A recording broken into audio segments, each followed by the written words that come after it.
Welcome, everybody. Today is another episode with our webinars from Shure. My name is Barry Kassav, and I'm an MCA Market Development. And today is going to be a very interesting show or webinar, which is going to handle the microphone techniques for drums. Now, I've seen in most of the polls, everybody was asking about percussions. And of course, I know drums is one of the most wanted percussions to be known and to be known about and how to mic them. Also, it's one of the main ingredients in any live or even studio recordings. If you have a good drum sound, the whole band sounds good. If you have a very weak drum sound, this is where things start to kind of tend to go a bit hard to work out, because then you need to either do sample replacements, which is something new right now people can do. But if we're going to talk about it historically, if you don't have a good drum sound, you have to re-record that or look for a good studio where you can record drums.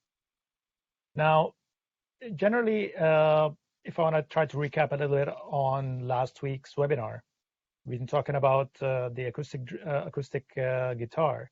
Now we mic'd that with different techniques.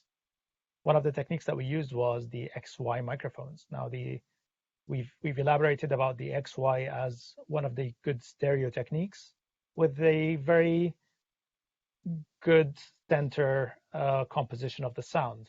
So it gives you a good spread, but not as good as other techniques like the ORTF, for example, has wider spread, gives you a nicer stereo sound of the acoustic guitar.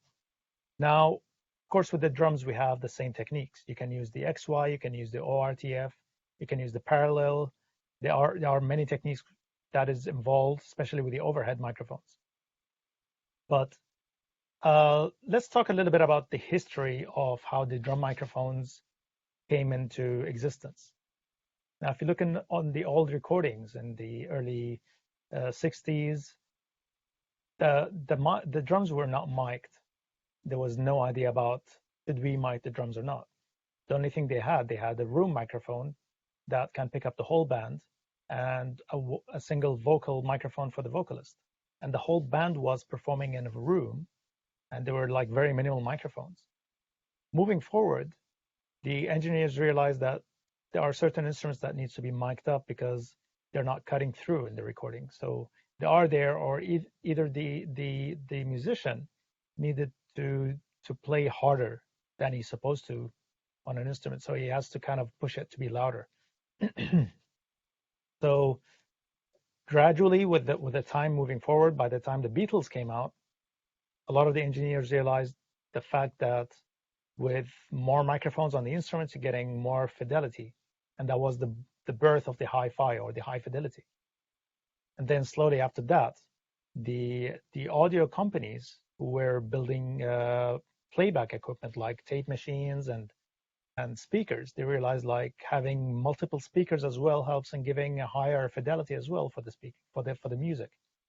So with the Beatles onwards, the high fidelity audio came in existence. So before that, if you look into the pictures on Google or any platform, you find that most of the old equipment before the 70s were with a single speaker, an average 8-inch, 6-inch, or maybe 10 inches.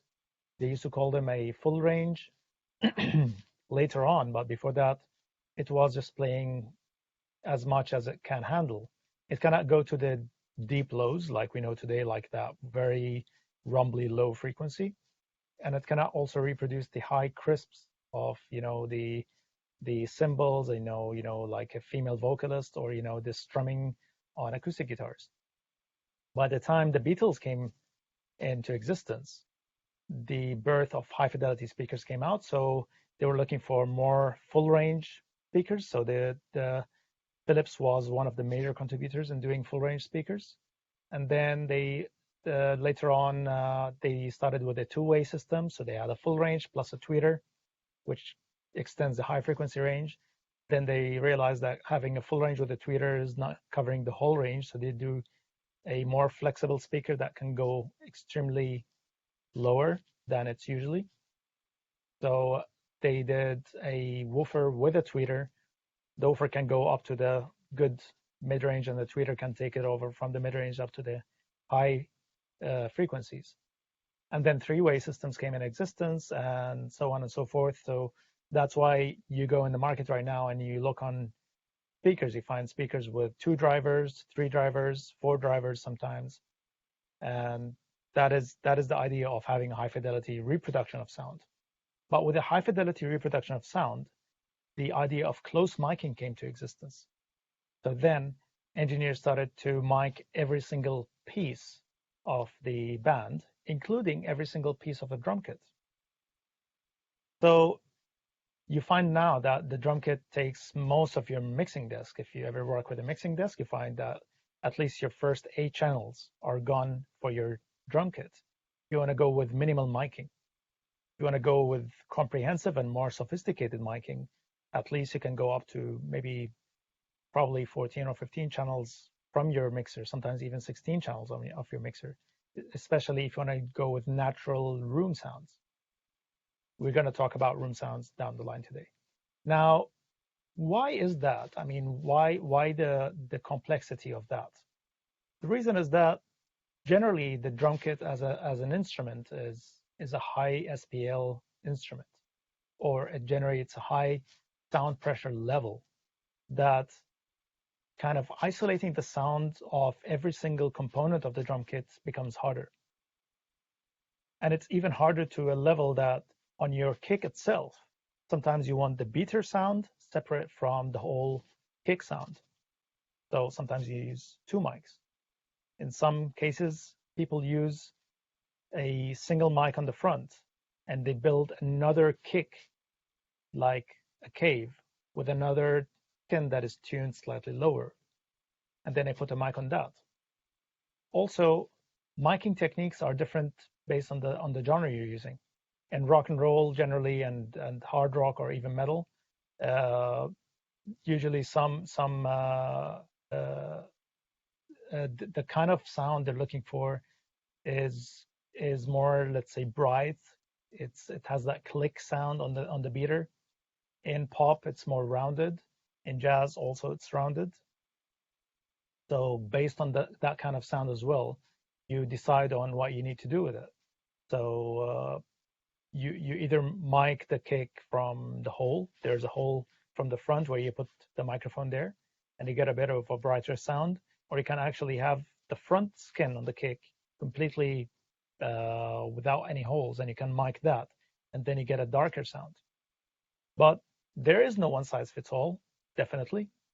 There are different techniques based on the genre you're using. There are also different skins based on the genre you're using as well.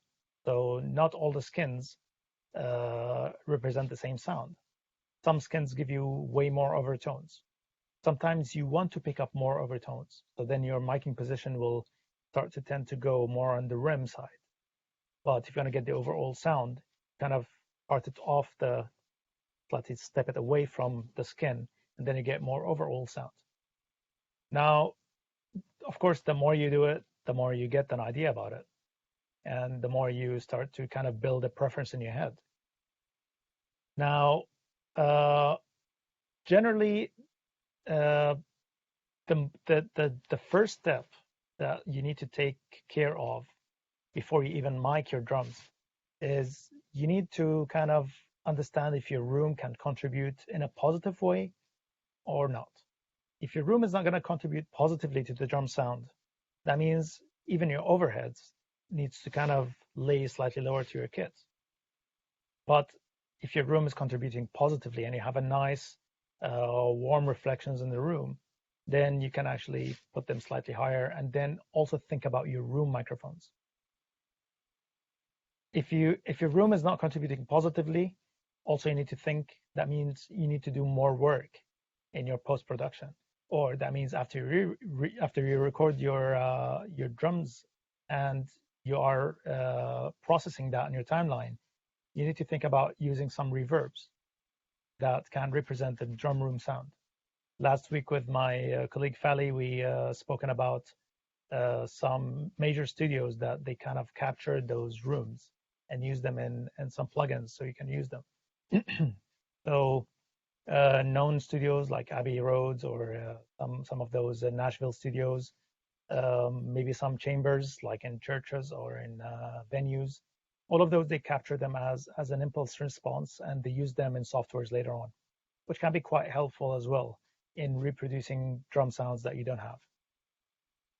Now, of course, today I did a quick sample of recording, which I'll share later on in the video, and I'll speak about all of those.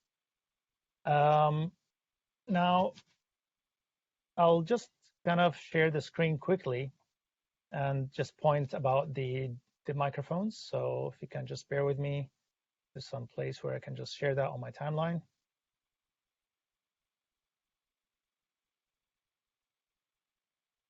Okay, so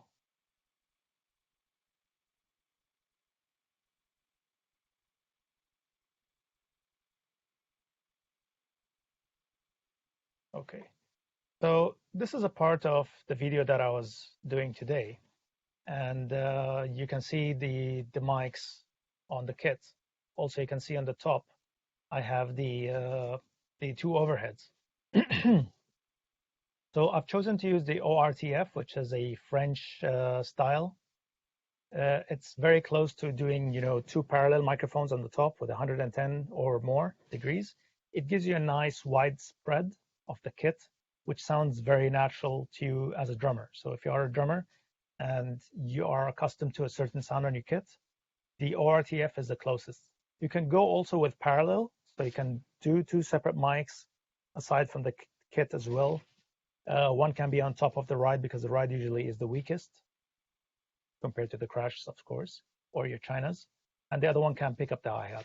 I didn't use the hi-hat microphone. I didn't find that necessary. It was already fine on the overheads to pick up the hi-hat. So you can add the hi-hat separately. And that is only if the music has a lot of closed hi-hats and a soft dynamics. So if the drummer has a lot of hi-hat parts and he's playing softly on it, and you want that to come clear in your mix, then you can use a hi-hat mic. If you're doing rock, most of the times you can get away without that. Now, I'll go through the microphones that I used today, and then after that, we can start talking about the positioning. So I used the Beta 52, very famous kick mic. A lot of people know the sound of this. The best thing about this mic is that it can go really well on the low frequencies. You can start from 20 hertz onwards without losing a lot of the brightness, but sometimes there is a way to get around that. But the Beta 52 has a very good response on the low frequency, which reproduces the very nice warm kick sound. Now, before we move forward, there's also a way to add another kick mic inside the kick. So use a kick in and a kick out. So a lot of the engineers use Beta 52 as a kick out, and they add a Beta 91 inside the kick to get the beater sound and the wood sound of the kick. So they blend these two, and they all go out as a single sound. Today, I only use a 52 to keep it simple. Complicating things can always work if you know what you're doing, but I wanted to keep it simple just to give you an idea on how, with simple techniques, you can still get a very good drum sound. Now on the toms, I've used the PGA 98. The PGA 98 looks exactly like this microphone without the clip. If I put the clip out, this is how it looks. So it has the preamp at the bottom here, and then you have that flexible goose neck, which can help you position the mic wherever you like to. The mic clips on the rim of the kit, so on the toms or your snare or even your floor toms. And then after you do that, the mic is held in and you plug in your XLR. So I've used the PGA 98 for a very good reason here, that a lot of people don't know the sound of these microphones. And a lot of them skip those and go right away to either SM57 or the Beta 56 sometimes, or even the Beta 98. The reason I'd like to highlight those today is that a lot of people underestimate how these microphones sound. And they have a very good low frequency response, and they can go up to very high frequency response. So they they do a very good job actually in reproducing Tom's sound. Now, on the snare, I've used the very famous SM57. The reason I did that is that a lot of people know that sound. So, and a lot of people also tend to buy these mics at the early stage of their life, either in their home studios or if they want to become live engineers. So it's good to have that mic there. My personal preference, I'd like to use a Beta 57 instead of SM57, just to reduce the leaks as much as possible. So it cannot pick up very well from the side. So that means the toms are not going to leak in, the hi-hat is not going to leak in. Also, the cymbals are not going to leak into your snare, especially if you have a heavy drummer or a drummer with a heavy hands. Next, as you can see, we have the overheads, quite visible. These are the KSM 137.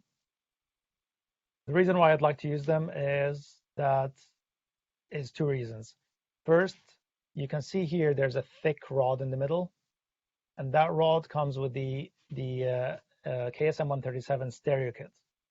That rod is very useful when you don't have enough mic stands, and obviously I don't have enough mic stand today, and I needed to put overheads with the little space that I have in my staircase landing. So I was using the staircase landing to set up my kit, and this is where I mic'd my kit, and I passed the cable inside my studio here. So with the stereo kit that comes with the KSM 137, it's easy to put the mics, as wide as they could be right now, and mount them with a single microphone stand. And that was very efficient, actually, to do two things. Number one is that the distance from the snare to these mics is equal, so I'm not going to have phasing from my snare, and also from the kick, because the stand was going right above the kick. So it was standing above the kick and the snare. So that means it has minimum phasing in that case. So I'm not going to get any swishy or, any sound coming at a different time or a different speed. Now, added to those, I kind of felt that the sound of the staircase was quite nice for a drums, like as a drum room. I wanted to test that and see if that was efficient.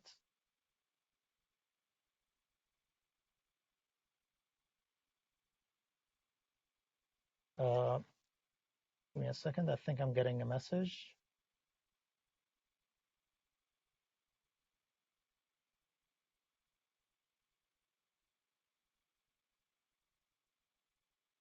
So they're asking me if I need to show the mixer. I'm actually showing the picture right now. So I'm still showing that until I get to the mixer part in a bit. So sorry for the interruption.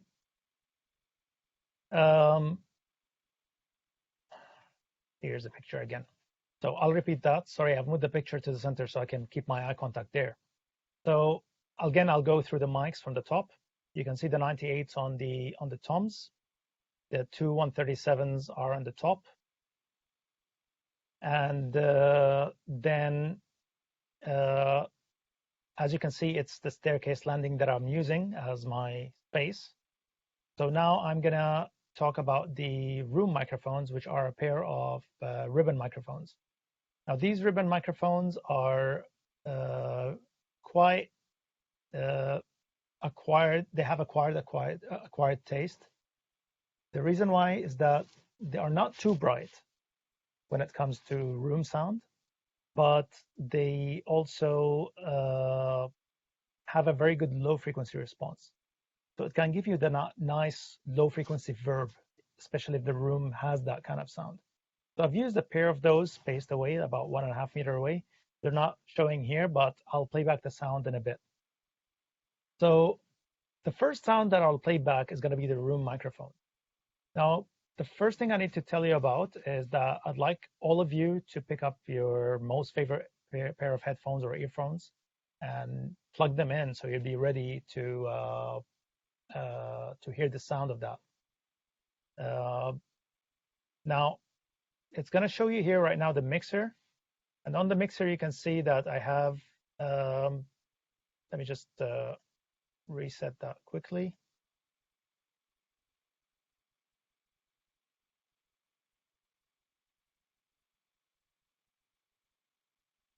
So it should be double checking. Yes. So I'm going to show you the channel strip on my mixer and how things were recorded. So as you can see, there's a kick here. On the EQ, there is absolutely nothing. Everything is flat. On the snare, just a high pass filter. Toms as well, just high pass filter at certain frequencies. And then the floor tom as well, just a high pass filter. There is no compression. There is no processing done here. Now, here's my overhead, left and right. There is nothing, not even high pass filters. And then I have my room microphones. They're both ribbon microphones, also with no high pass filters. Now, I'll stop the sharing and let's go to the videos. Now, the first video I'm going to play for you is going to be the ribbon microphones. The reason why I'm going to do the ribbon microphones first is just to give you an idea how the room sounds like. And to give you an idea also, if your room sounds closer to this, that is actually quite useful. So let's start with this. And here we go.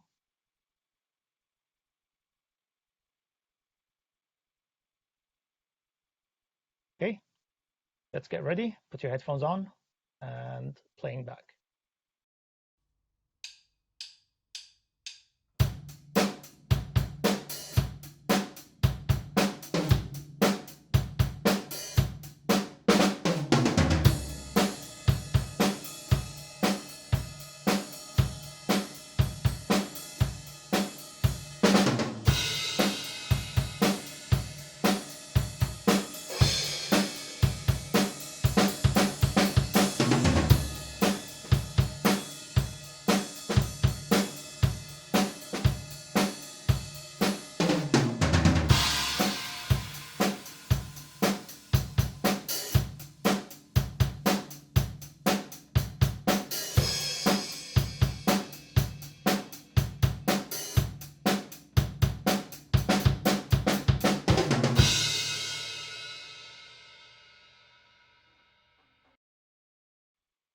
Okay, so as you can hear here, that you can feel a bit of the room echo, and it sounds very similar to like a studio room kind of reverb.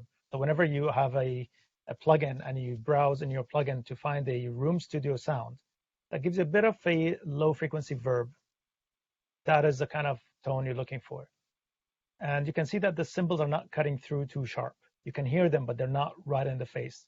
The more you can hear is the echo of the kick and the snare. So that is why. Now I'm going to shift right away from the room microphone, right away to the kick snare dry. And then you can right away in your imagination, if you imagine the first video plus the second video, you'll be able to kind of start to build up an idea on how these two can complement each other. So again, put on your headphones, get ready. Hope the internet is not gonna cut us short. And by the way, excuse me, I'm not a drummer, I'm a hobbyist. So for those drummer, with all due respect, definitely you're gonna have better results than I have. So get ready.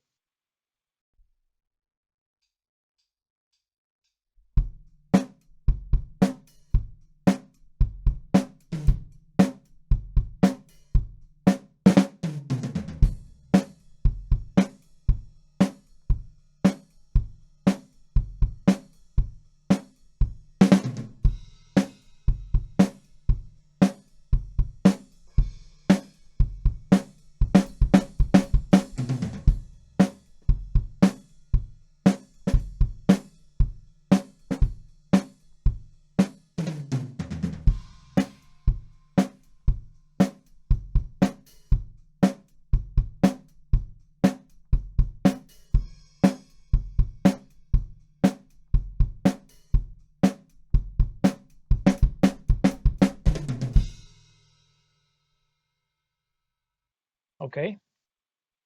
So if you compare that sound right now with the sound of the room mics, you can hear a big difference. Like these are too tight. There's no life for it. It's just like a very, it sounds like almost like a sample, right? But that is normal. I've used a little bit of gating on the snare afterwards. There is no gating on the kick, so that's why I can hear a little bit of leaks from everything else. But the leaks is very minimal. And the gating, by the way, I did is very straightforward, just out of the box. Just put it out, no excess settings, no a lot of messing around with the time. And the idea of using gating here is just to also show you that if you have the right gain structure we talked about earlier, you will have a very good ability to create a contrast that the gate will be responsive. Now, the next here is going to be the overheads. The overheads is one of the most important ingredients in the drum miking.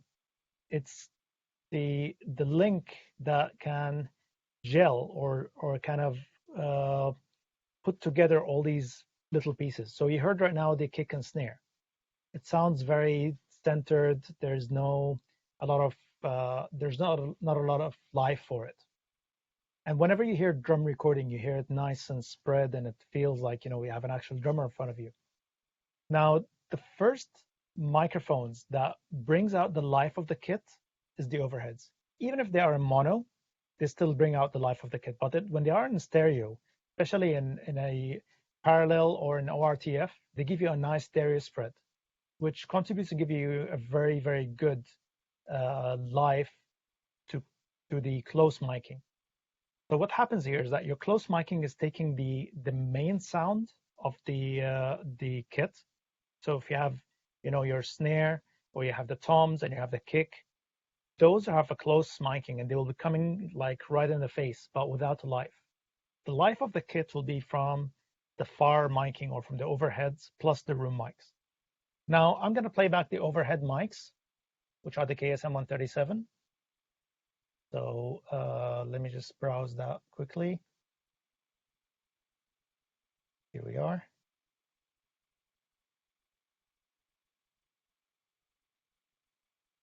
Okay, so these are the KSM 137. No EQ, no compression. Get your headphones ready and go.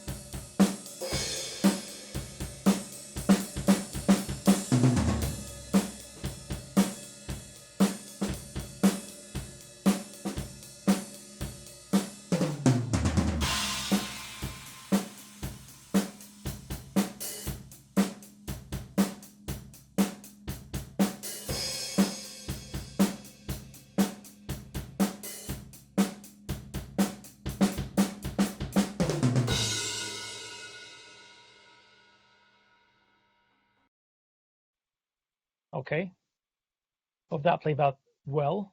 On my side, it was a bit cutting off. If moderator feels like I need to repeat it, please send me a signal. Otherwise, I'll continue anyway. So moving forward right now, let's try to combine all of those together right now and to put the close mics, kick, snare, toms, room mics, overheads. Let's put that together and let's see how that sounds all in one. So this is the full mix. Again, there was no processing. There was no post-processing here other than just gating the toms and the snare. And the gate was very straightforward.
So that was the sound of the full mix.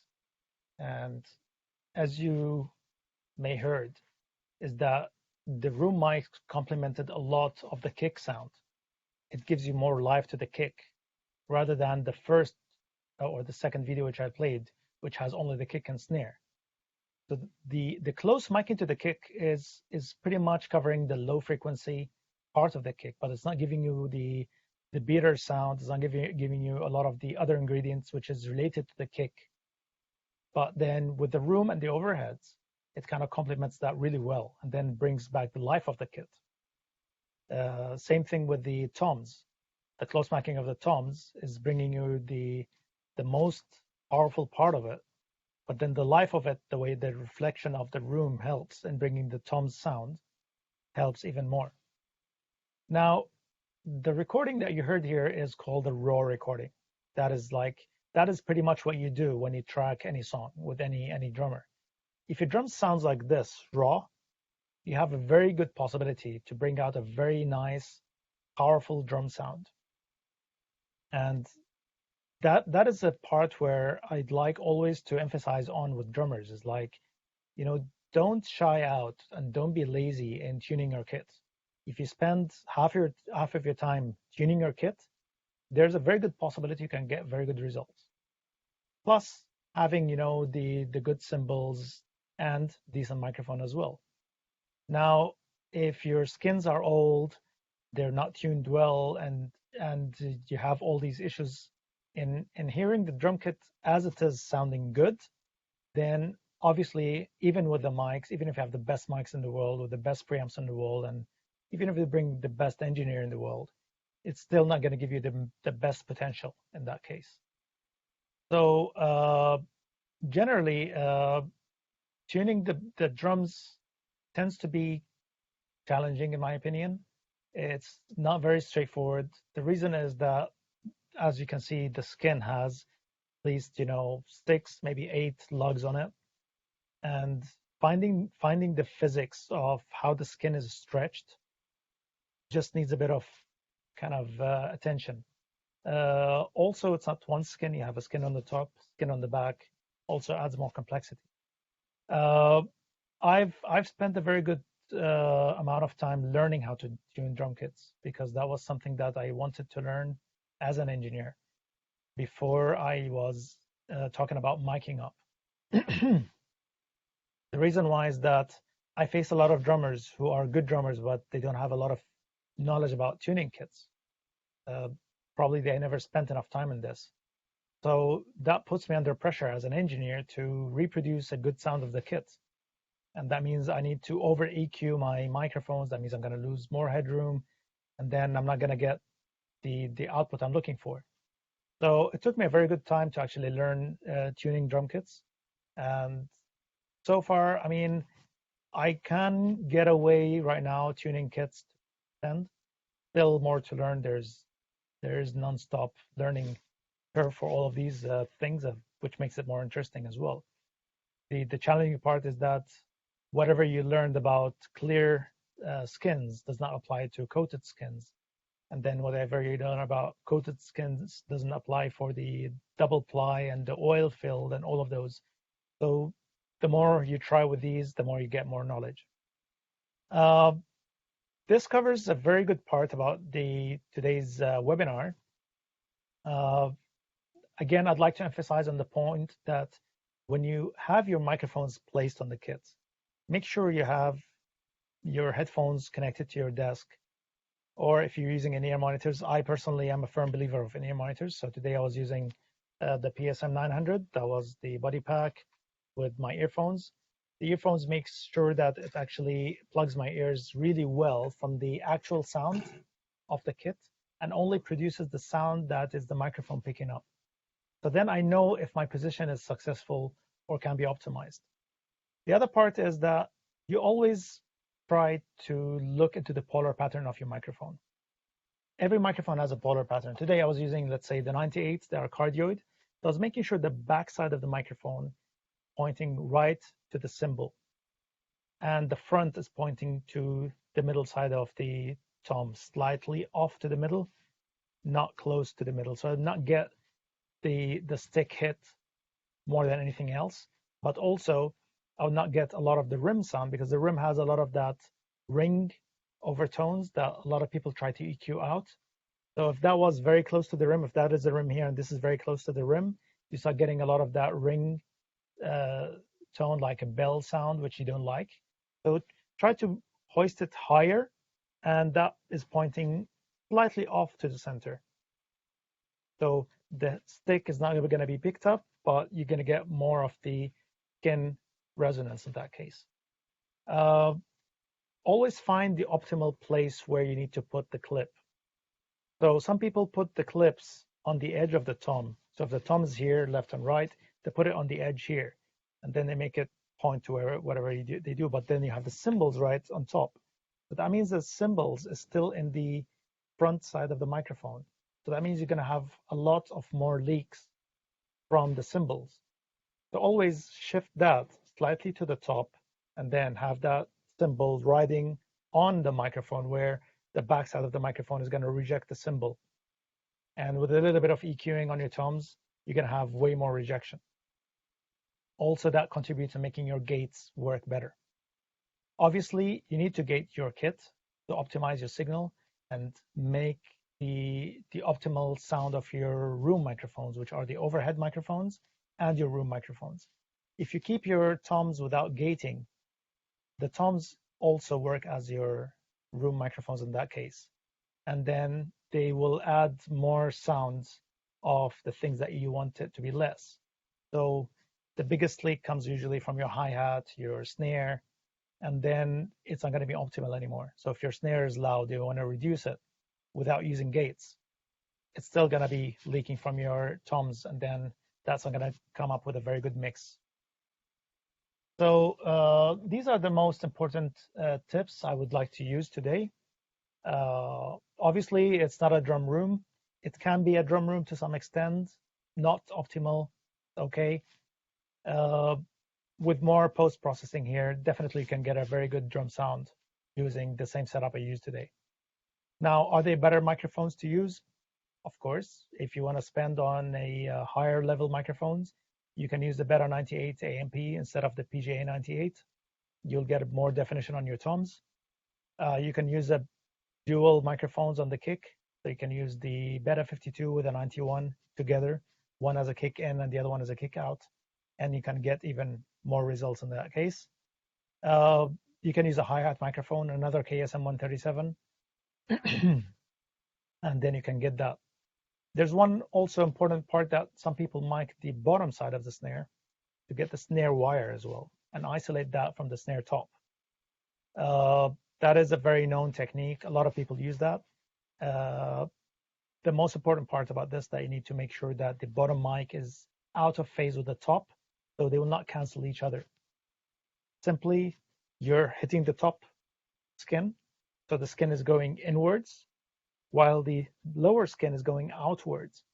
So if you combine these together with two microphones, one of the microphones is going to cancel the top sound. So you need to make sure that the bottom microphone is flipped the other way around, in which it can contribute in adding the sound. So if the bottom skin is going down, then the upper, you're reversing that out of phase. So it will sound as if the bottom skin is going in, as if the top skin is going in as well.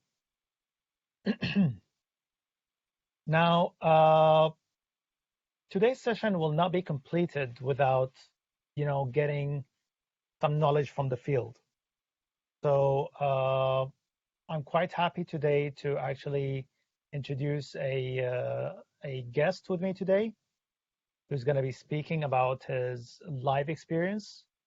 And also I have a good colleague of mine who also is a very known sound engineer from the field. So first, I'd like to introduce my very good colleague, Fali.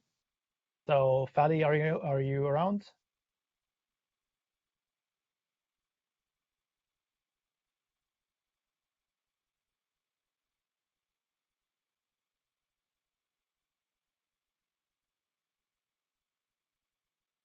Fali? Hey guys, sorry, some trouble with the mic there. No problem. What's happening? So So Fali is a very good friend of mine. He's a known sound engineer, and it's good always to get some, insight on when he's on the field.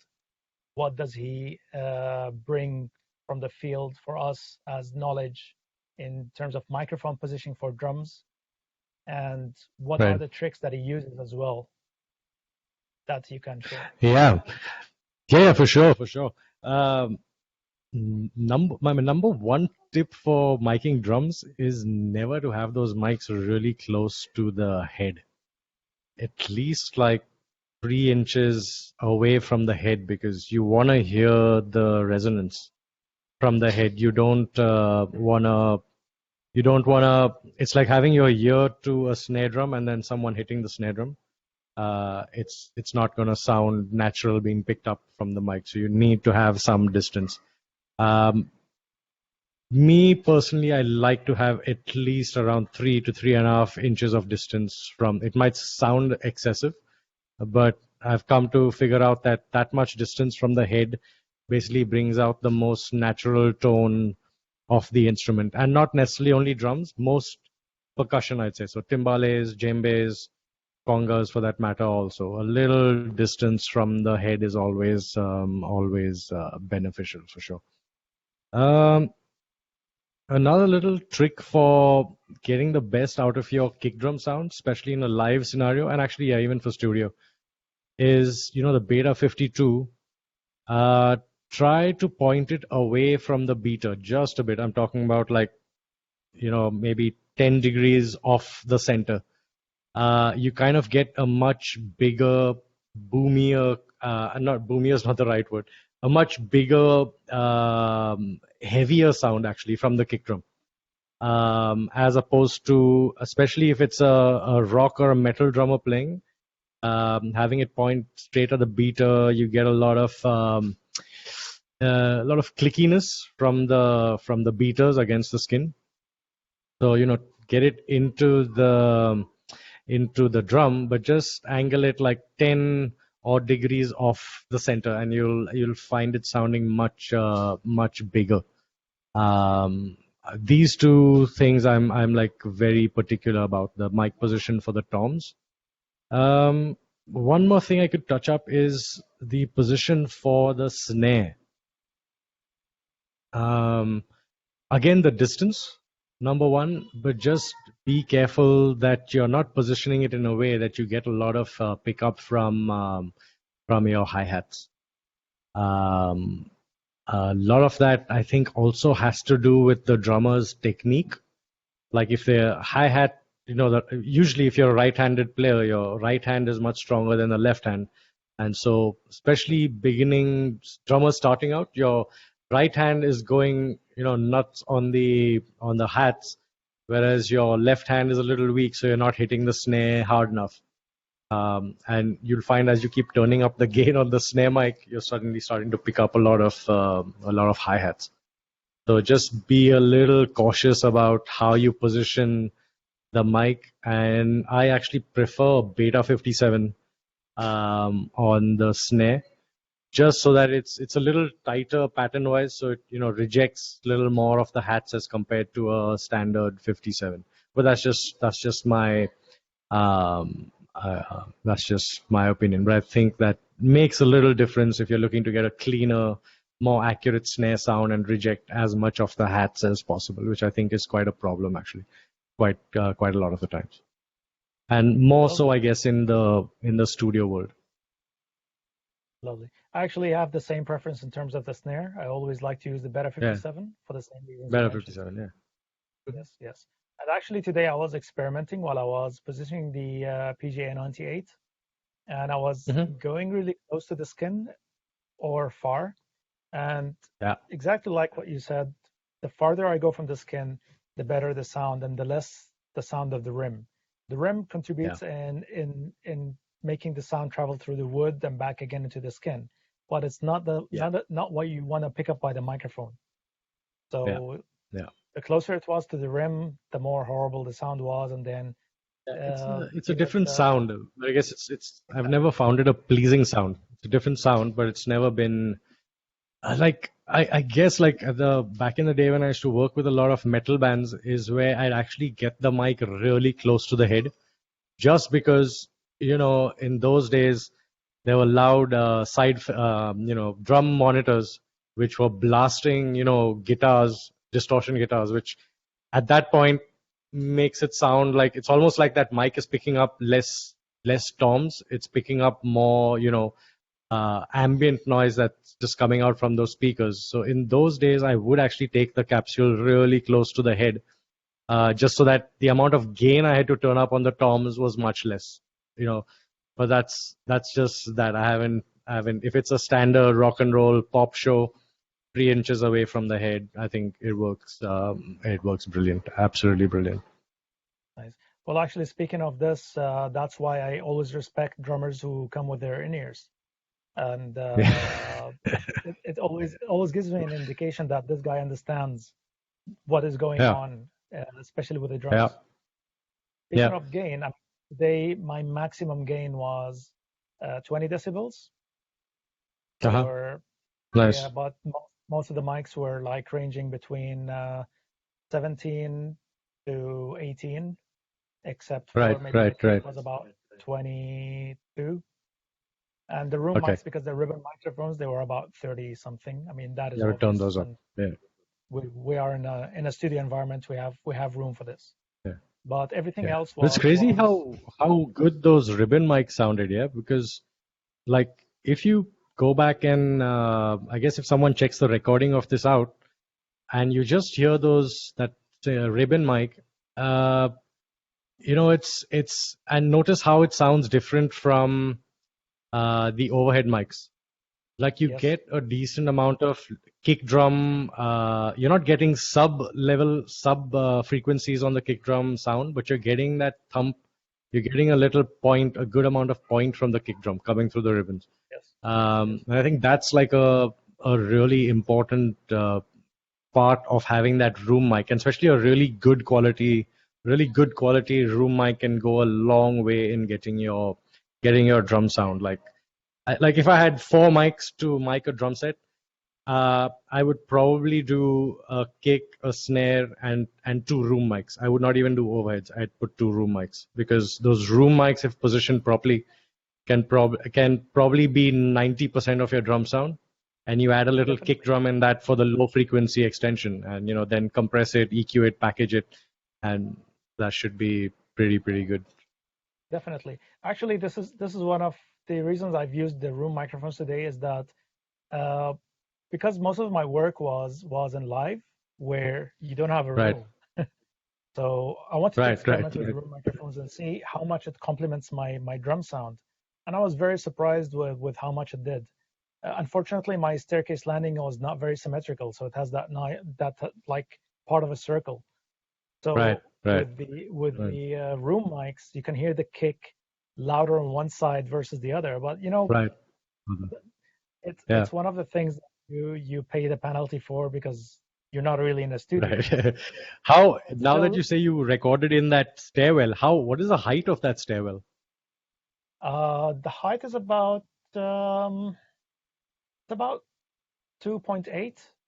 It's not really high, but because you 2.8. have the staircase going Okay. down, then so the Yeah. stair Yeah. going down, then you have that nice ambience that is kind of contributing Right. to it.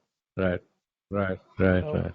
it Yeah. was it was an experiment as I wanted actually to try how that happens. And I never tried Right. to put Right. microphones, so it is a first Nice. time for me. Nice. So just like Yeah. you guys have learned, I mean, it's the same way. It was a learning curve for me as well.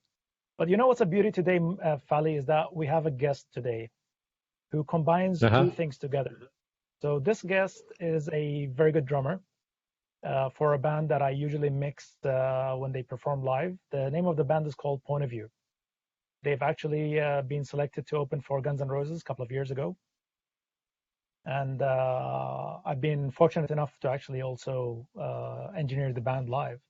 But Nice. this is one of the very, very few bands that the drummer is also a very known live sound engineer. And we have him today as a guest. His name is Kieran Taro. Kieran, are you here? Yes, I am. What's up, guys? How are you? I am good. Thank you. Hi, Fali. What's up? How are you doing, Kiran? Nice to Good. see you. Good to see you. So, Fali, we've been chatting earlier today about what kind of package or what kind of advantage is having, first of all, a drummer who understands sound very well. Yeah. I can say to perfection because he's a known sound engineer, but also being a drummer. So Yeah. I think there's a lot of things that we can actually learn from Karen here today as a drummer, Mm-hmm. and Mm-hmm. find out what is that mindset that he goes on stage with before he set up his kit. Right. Right. Man, I like to think that before you even get close to putting mics on a drum set, the first thing should be tuning. So, Kiran, you want to run us through your tuning? What do you tune the snare to, the toms? What note? How do they differ? And how do you just run us through your tuning process for your drums? Okay, cool. So this is something might be a right or a wrong answer for a lot of people, for a few people. I don't tune the same all the time. I used to tune back to a note. It used to be C's all over the toms and E's on the kick drums, and I used to use a Yamaha steel snare, so I used to do an A on the snare. That worked for that drum kit. After I took that to another drum kit, it didn't work. So, so then what I figured out was try and see what music you're playing. Like, see, with Point of View, we are a lot of rock, hard rock, progressive rock, and stuff like that. If I jam with other bands, sometimes they're pop, sometimes they're reggae. Those tunings don't obviously work for all genres. Um, that being said, also what Barry had initially mentioned, using a clear coated skin versus a coated skin, completely different scenario when it comes to tuning. Because one thing that has stuck from the last at least 15 to 16 years with me is that I use Remo pinstripes for all my toms. But very recently, I actually uh, moved my snare drum from an Emperor coated to a Remo fiber skin. And the drum that I'm using right now, I mean, I'm a full Tama guy right now, so I've got a Tama Babinga Warlord snare. And when I switched from that Emperor to the fiber skin, that Babinga just sounded much more fatter than before. Um, Eventually, I think I'm going to be moving all my skins, including the toms, to the fiber skins because there is something about that skin that has the equal amount of warmth, equal amount of resonance. Um, yeah, especially with Point of View per se. But in terms of tuning, I do something different every time. A lot of the times, because in Dubai, we normally don't get the freedom of taking our own drum kit everywhere. Even if we do have the freedom, you're playing in a club or a pub where there's already an existing drum kit. They don't want the hassle of you getting a drum kit, or you don't want the hassle saying that, hey man, I feel a little bit more lazy today, so let me just play on that kit. So so the first thing I do is, because it's already pre-mic, I go and check the tuning first. Mostly because of the toms, because in Point of View, quite a few songs are tom heavy, and I do the snare the last because that is something that my left hand is very heavy on. So that is something, if I got it down on the first song, then I've got it down the rest of the show. Um, I also do watch a lot of other drummers on YouTube from India, from the US, from Europe. What I would say is getting into tunings of drums, go and just watch YouTube. There are so many different styles of tuning by drummers themselves, professional drummers themselves, that you would actually find a lot of those tuning patterns similar to what you do or completely opposite to what you do. But then once you try it, you're like, okay, that works for me, but that does not work for me. So it's always a give and take situation. My favorite bass drum tuning, I would say, it's a very old video. It's probably more than 20 years old. It's on YouTube. Uh, Simon Phillips being one of my very favorite drummer. He's got this tuning method of stretching these skins by standing on the kick drum after he's he's actually placed the skin. I can't do that, however, because I'm 130 kilos, so I'm not taking that risk. But that if I have a very small cousin or my niece or nephew who are actually in that range of weight, I actually ask them, hey man, are you guys free for an hour? Just why don't you come over? I need you to jump on something. So they actually come there. I stretch as much as possible, especially when I'm switching around skins for a new gig or something every maybe 3 or 6 months, and that actually helps in stretching of the kick drum skins as well. So the more it's stretched, the more seasoned it sounds. But obviously, when you might be there on your second or your third gig, that skin has actually taken that, the 3 hours or 4 hours of gig time beating. Right. That now it's okay. Now it's sounding right there. Now it sounds Right. where I am, and then it's the same process all over again after 4 months when you're changing a skin if you need to. Um, I don't play very regularly with Point of View because obviously because of downtime, and before that all of us got a bit busy into personal lives and stuff like that. We are, however, getting on some new stuff done. But even when I used to play with them, it's not the, how do I say this? It's not, we don't gig every day. We don't gig once a week. Sometimes it's twice a month. Sometimes it's, once in 3 months. Sometimes this, but we still love what we do. And that being said, my skin changes happens probably once in a year, depending on the frequency of shows I've done, especially on my drum kit because I don't get to take it out that much.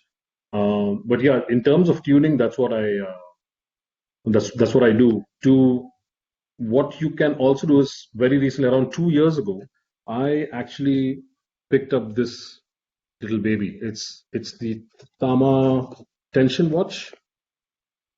If you guys can see that, it's a Tama tension watch. What it does is it has a dial right there, and it has a very it has and this is the back side of it. So that silver piece, basically, when you put it up on the skin, that changes the tension of the skin on each lug. So if I press that thing, if you can see the dial moving. So ideally you put that on each Yeah, lug, yeah. and yeah, and you can actually almost precisely tune your toms to exactly if you need a 50 or a 55 on top, and if you need a 50 or a 45 on the bottom skin. You do get the papers online as well to tell you, okay, if you're a rock drummer, use this. If you're a pop drummer, use that. Fusion, use this. It's all that again comes in that give and take, exactly what you're looking for as a drummer. That is how far I get with tuning on my kit or any other kit Yeah. that I use. So start with toms because we are a tom heavy band.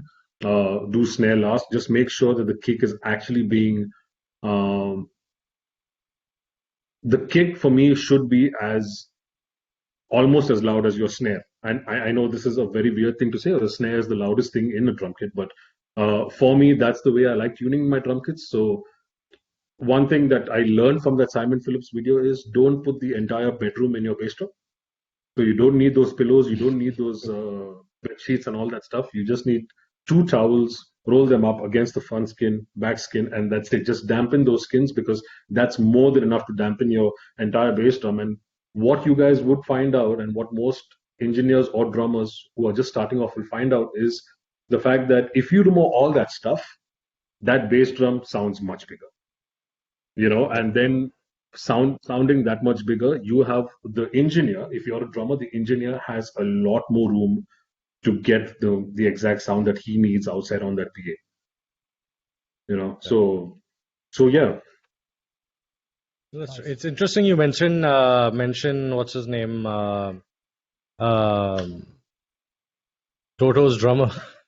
I'm having a mind freeze Simon moment at Phillips, the yeah. moment. But Simon Phillips. Yeah, I was watching a video of his a few days ago, and he's got like, if you think having a microphone 3 odd inches away from the skin is bad, you guys should watch that video. It's Simon Phillips. If you type Simon Phillips YouTube, I think it's a video that he's made for PreSonus, but he goes in the part one of the video, he goes through all his microphones, and he's got excuse me, 8 toms, all are with SM27s, and I kid you not, those mics must be 6 inches away from the toms.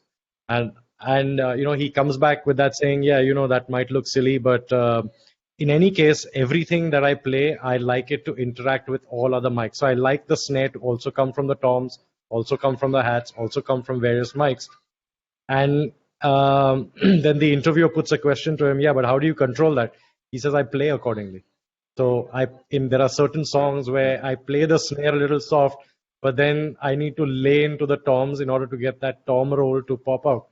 And that's why the mics are placed in such a way that all of them interacting together give me the sound that's known as the Simon Phillips sound, basically. Yeah. That is That one was of a the very drummer's interesting video. dynamics. Yeah. Yeah, I know that was a very, very interesting video because if you see the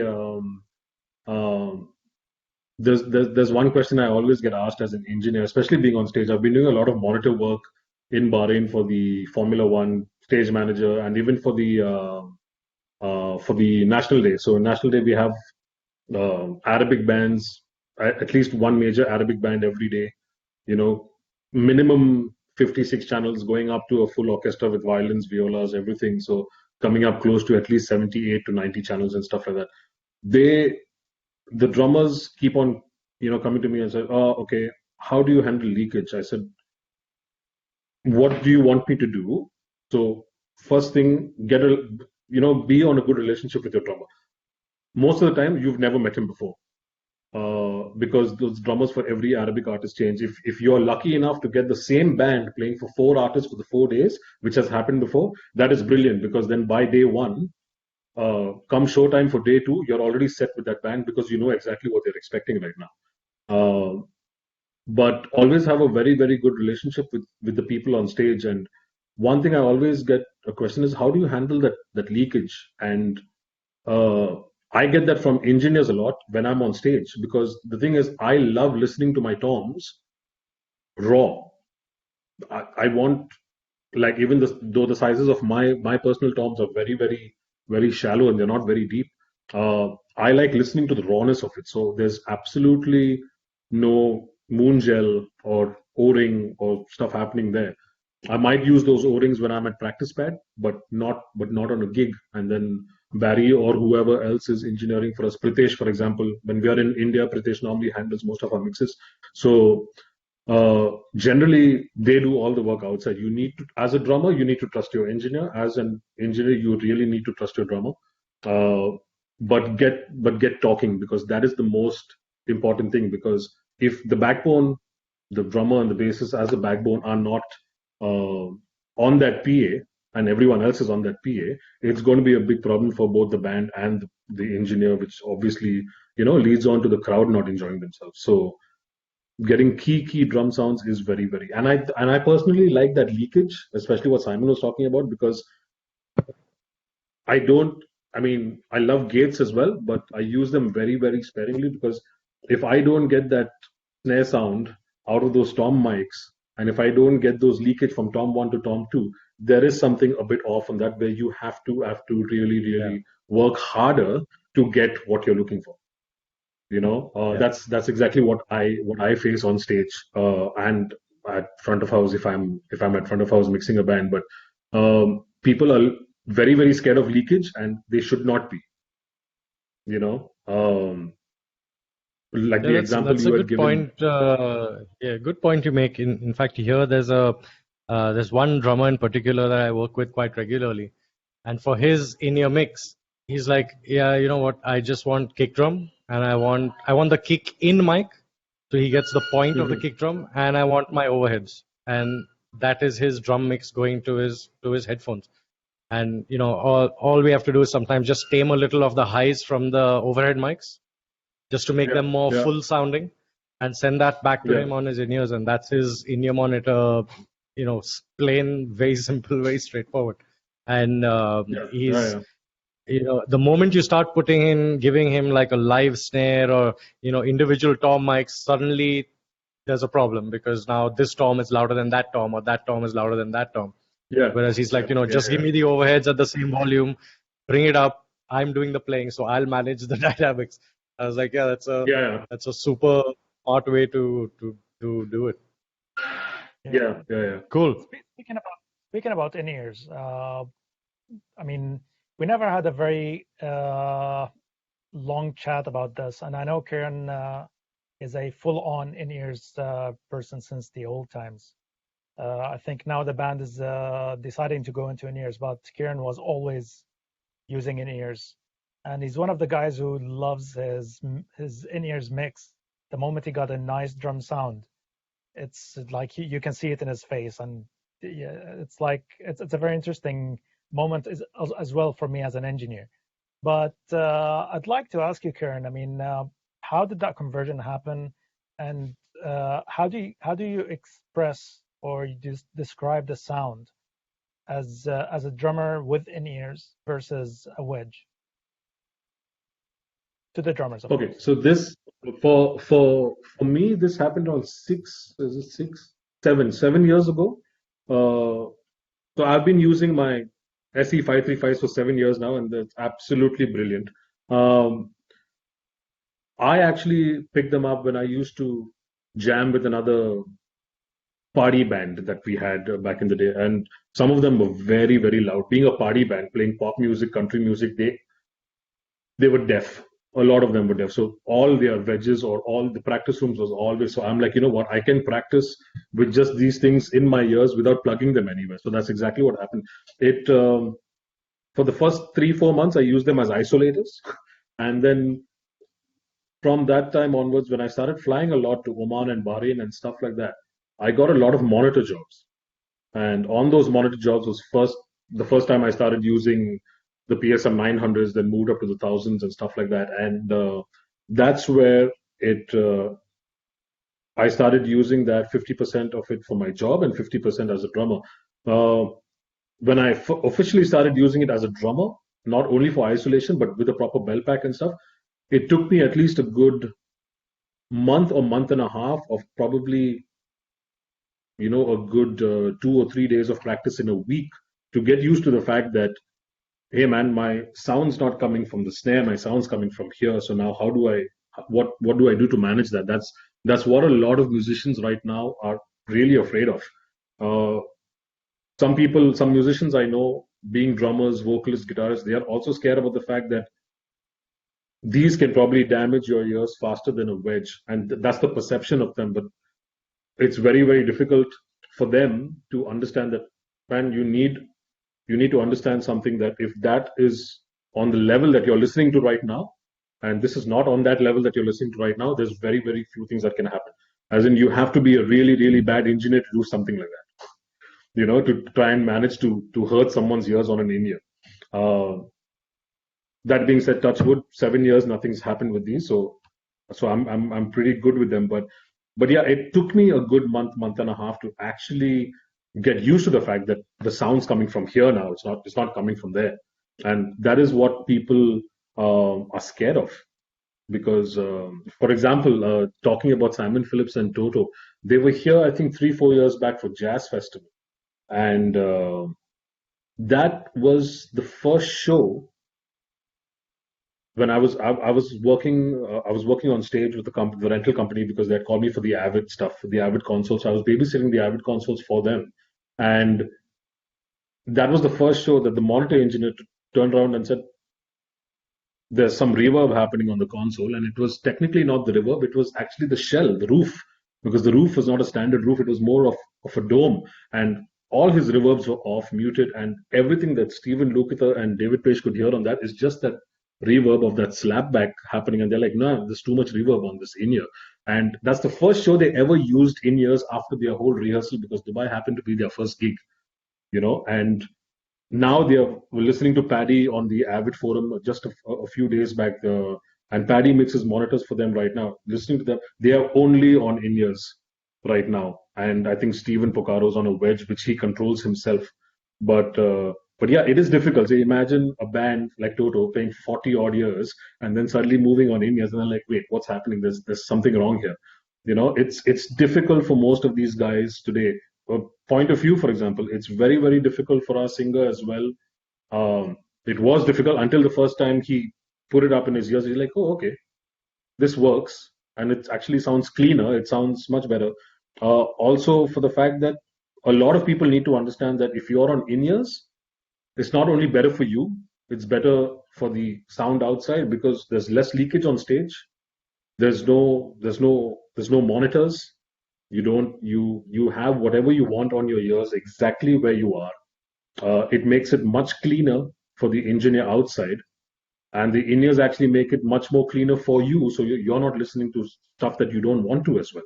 So it's a win-win for both parties, and if that win-win can be actually combined between engineer and band, then they just realize that it's just 100% or 120% amazingly, good sounding show for the audience, because that's what helps both sides. The engineer, as soon as they're on in-ears and as long as they are happy, audience is very, very happy, because there's very when I got on it 7 years back, the first gig I played with Point of View, I'm like, wait, it sounds odd, but you know what?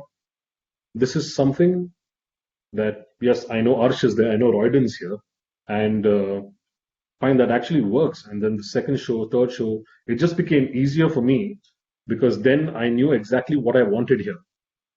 And I don't know what my mixes are, especially when you're mixing, Barry, but as in terms of console.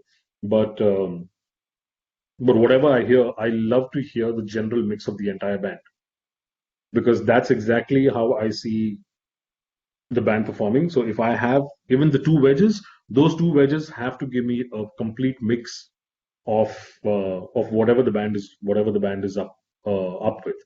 So yes, obviously there won't be snare on that on the wedge of mine ever. Uh, there'll just be kick and toms for me if there's a wedge, and if there's some place that never ever has an in-ear facility, because I've got the headphones, I don't have the bell packs and stuff. And if some rental companies or some clubs, obviously most of the time in the clubs you won't get the IEMs that you want because it's an additional cost for them. It's a different story altogether. But if there are wedges there, there's only kick and toms on mine. There's no cymbals, there's no snare, because those are the loudest things I actually hit on drums. So That's so yeah. that is true. Yeah. Thank you, Karen. That was very informative. I think before we run out of time, I think there are plenty of questions here. Fali, do you want to go through them? Let's do that. Let's take some questions. And any of you guys that have more questions, feel free to type them out in the Q&A. There's a little Q&A button on the right side of your screen. So hit that Q&A button and you can type in your questions there. So yeah, question number one is, what's the difference between miking drums in the studio and miking drums live? Well, I think that is a good question, and Yeah. the only I thing think I would take off. the biggest difference is you have 2 days to mic a drum kit in a studio. You have probably for 10 minutes when you're at a live show. Exactly.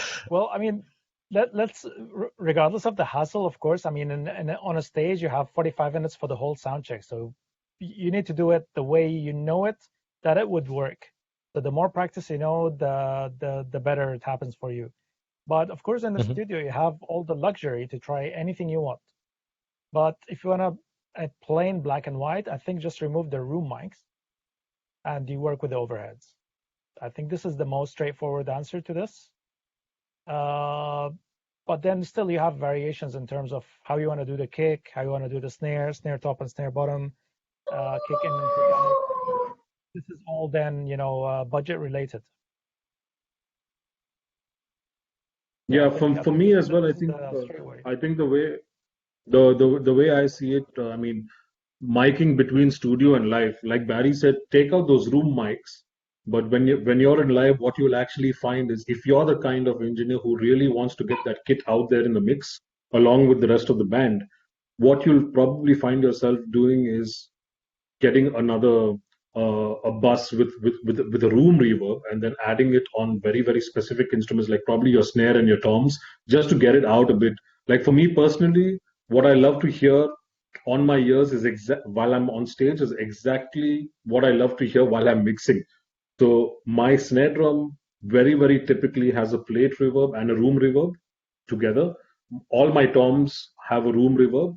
Um, and my kick is just flat because that's exactly how it's just a bit of gating and a bit of EQing, but then my kick and kick out are just basically just flat, no effects. So yeah, you would find that removing those two room mics from the studio situation, go into the live, and you will be adding those two room reverbs instead of mics actually on your drums to actually try and get out those Yeah. instruments a bit more where you want them. That is very true. As far as miking, otherwise, there's not that much change. I mean, you have the mics pretty much at the same position. I mean, there's not that Still much the same drum kit, difference so there. I pretty would say. much, yeah. This is still, yeah. Yep. Yep. So Solomon says that the ribbon mics sounded very spectacular, and I would have to agree with that. Yeah, there's something about ribbon mics. Once you get used to the sound of ribbon mics,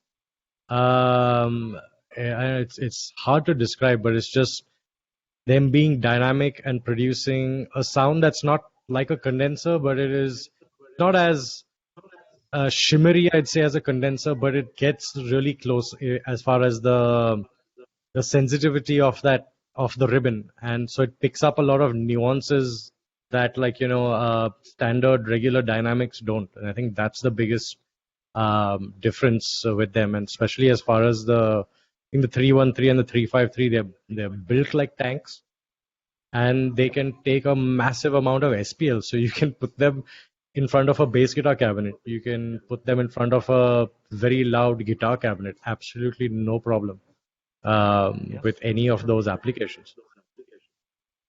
Yeah, I mean, to me, it's the first time I tried them as room microphones, and as well, I was blown by the results.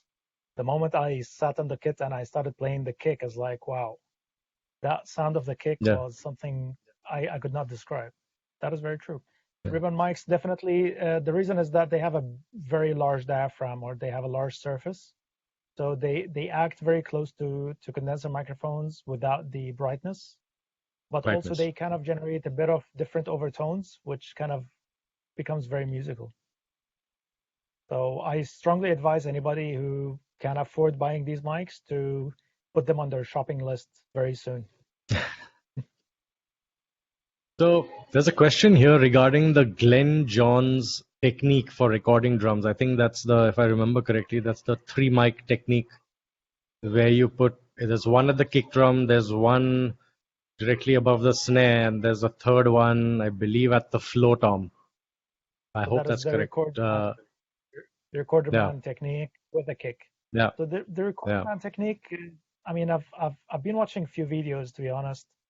I wanted to do that, but I didn't have enough time, considering it's Ramadan here, and I need to take a video and do all of these together with the given time. So I've kind of taken that off, and I didn't want to complicate it. But when I was watching the technique, it feels like it's a lazy man's technique, just getting that one mic is kind of positioned above the snare, gets everything from the toms and the snare and hi-hat. The other one gets the tom and the ride, and then you get a kick.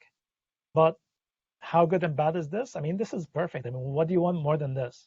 I think the only downside in that technique is how much space or how much stereo space can you bring out of this without phasing. So probably this is the only thing that you need to take care of. If you can measure the distances really well, so the kick from the 2 microphones, snare from the 2 microphones, and find that balance, plus you have a mic for the kick, I think you can get a very good sound with these. Nice. Yeah, it's like there are so many techniques. There's another technique out there, from what I recall, where it's there's a kick drum mic, and there's a snare. I believe it's an SM57, and it's placed symmetrically between the snare, the 2 toms, and the flow tom. So it's placed like, literally somewhere where it is the capsule of this 57 is equidistant from the 2 rack toms, from the floor tom, and from the snare. And so the dude basically has kick drum, that one mic, and I believe it was one room mic, and these 3 mics became his drum sound. And apparently it's very popular when the guys are recording drum and bass. That's the technique for recording drums when they do, hardcore, not even drum and bass, dubstep. When they record dubstep, apparently it's these 3 mics that do 90% of the work in dubstep. Um, I've so done 257s as overheads with a 52 in one of the festivals. It was a small festival, and we had to use minimal stands, minimal mics, and the 257s worked perfectly as overheads at a lower distance, like about 25 centimeters from the toms. I was mhm. able to capture the tom sound, the cymbals, plus a mic for the kick, and it sounded pretty much decent. Yep. What's your opinion on the best mic to record room mics? Wow. This is. I hate to say that there's no best or worse in that case. I think you need to put a microphone and hear the sound. But generally, you cannot go Right. wrong with condensers, a large diaphragm condenser. So any vocal microphone, if you have a pair of those, just put them in a equal distance to the room where the kit is, and that can work out. I think Yeah. even 257s can work. Yep. Yep. Yep. Yeah, I guess it's just the treatment of those microphones. I think no. Let me rephrase that. I think firstly, it's the placement of those microphones to capture the drum in as much of a natural sound as possible, and then it's the treatment of those microphones. And like you can pretty much get away with using anything, but like I'd say like a larger diaphragm. After hearing Barry's video with the ribbons, I'm like, okay, that's my new favorite. I've never used them as rooms before, but I will definitely be doing that on the moment I get to leave my home. Yep. All right, best mics for toms. Wow. Uh, that is a Is very that the best mics hard for toms? question Or to how answer. best is it to mic the toms? How best is to mic? Oh yeah, how best is it to mic the toms? Yeah, so go ahead, Kiran. Um, for What's your me, preference it as far as miking toms? my preference when it comes to toms is okay. Now, as a drummer, this is a problem, and as an engineer, this might also be a problem at times. But my best thing to mic toms is literally 45 degrees. It's a very very standard miking position. 45 degrees to the center of the skin, but like you had mentioned earlier, keep that space of at least 3 inches because there's a lot of times that you're not on the drum kit and you're mixing front of house, and then even before checking your gain or anything and your faders up, and you get this horrible tom sound on this PA system, and you're like, hang on, I just tuned that drum kit, why does this sound so horrible? So what people don't understand is that you just raise it back 3 or 4 inches after that, and then you get exactly what the tone that you're looking for on that tom or that snare. So position wise, I would say 45 degrees, like Fali mentioned earlier as well, 3 to 3.5 inches just away from this one. Don't keep it too close mic'd, like this is your skin and this is your mic, because that really does not give enough for the drum to breathe out of the shell and go into the mic. If that makes sense. So that has to be very very you know well well taken care of, especially on miking. So um, my flow tom mics, I use a 16-inch and an 18-inch flow tom. So my flow tom mics are actually a bit more further because there's a lot of times that I hit both of them simultaneously. So that resonance is very very important. That will just not work in a closed mic situation. If you're very very like just 1 inch away from the skin, that's not going to work.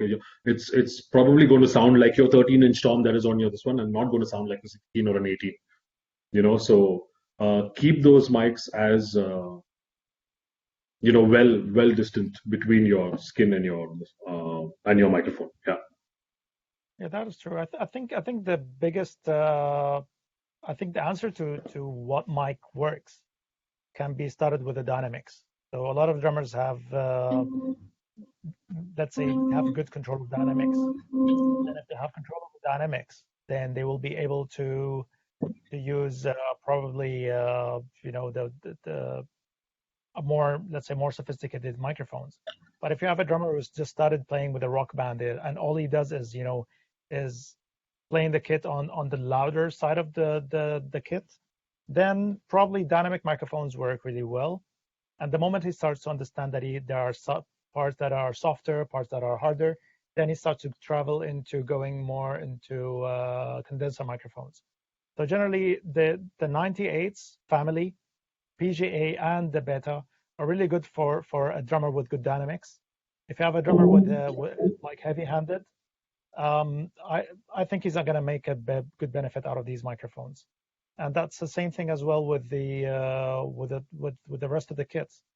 So understanding dynamics is a very good aspect of selecting a microphone. There was a very good question actually that came from Facebook actually, which is talking about also the in-ears dynamics versus wedges. Is like, would you lose dynamics from in-ears versus wedges? And the answer to this is actually in-ears actually give you a wider range of dynamics. The simple reason is that already your ears are plugged. So when it's silent, it is silent. And even if the whole band is playing loud, the amount of attenuation your in-ears is providing is in the 35 range decibels. That means the band's going to be causing people to be deaf next to them, but you are sitting in your nice, cozy space. So that means you have actually more range right now for the quiet sounds and the loud sounds. While on your wedge, everything is in the 110 decibels range. You're playing your kit, first of all. Your kit is producing between 100 and 110 decibels when you're playing with or without cymbals. But then that means if you're asking for a guitar on top, bass on top, vocalist on top, and if you are asking for a full mix on your wedges, honestly, there is no dynamic range left for you. So in-ears actually give you more dynamic range versus wedges. So I hope these answers two questions in one.